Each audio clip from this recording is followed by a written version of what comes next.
শুধু একটাবার অবস্থাটা দেখেন, এই সিএনজি প্রাইভেটটা রং কইরা কি একটা চাপাচাপি করতেছে দেখেন, মানে পুরো একদম বাজায় দিছে।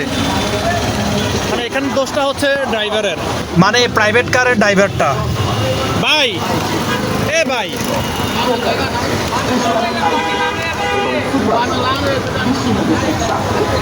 যাই হোক একটু বেয়াদব টাইপের অবস্থাটা দেখেন, কিন্তু এখানে সিএনজি ড্রাইভারের কোনো দোষ নাই।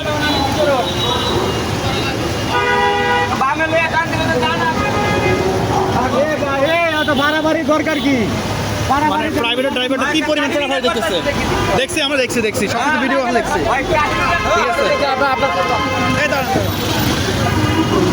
মানে এত একটা বেয়াদব ড্রাইভার যে, তো কি লাভ হইলো? গ্যাস তো সে নিতে পারে নাই। আপনার মনে করলেন যে আমরা সিরিয়াল ধরে আসলাম গ্যাস নেওয়ার জন্য, এখন বেলা বাজতেছে প্রায় 5:42, মানে আপনার সিএনজির সময় আছে আর 20 মিনিট। ঢাকা শহরে এত পরিমাণ হয়রানি তা বলার বাইরে। তা আমরা 1-1.5 ঘন্টা যাবত সিরিয়াল ধরে গ্যাস পাচ্ছি না, কিন্তু উনি আসতে না আসতে সিএনজির সাথে কি একটা পারাপারি করলো।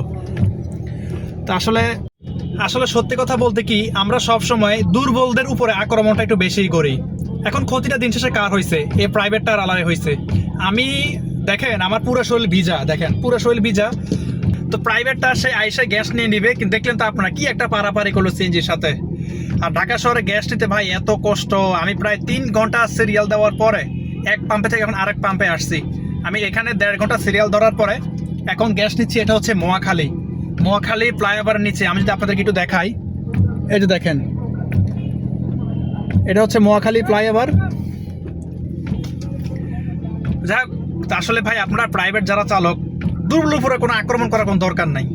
আপনি ইচ্ছা করলে ক্ষতিটা, এই যে কাজটা করলেন দিন শেষে ক্ষতিটা কার হয়েছে? আপনারই হয়েছে। তা আসলে আমরা এগুলো না করি ভাই, তাড়াহুড়া মানে নিজের অনেকটাই ক্ষতি। যাই হোক, সকলে ভালো থাকবেন, আর ভিডিওটা পারলে একটু শেয়ার করে দিবেন যাতে সবাই সতর্ক হয় আর এমনভাবে ক্ষতিগ্রস্ত না হয়।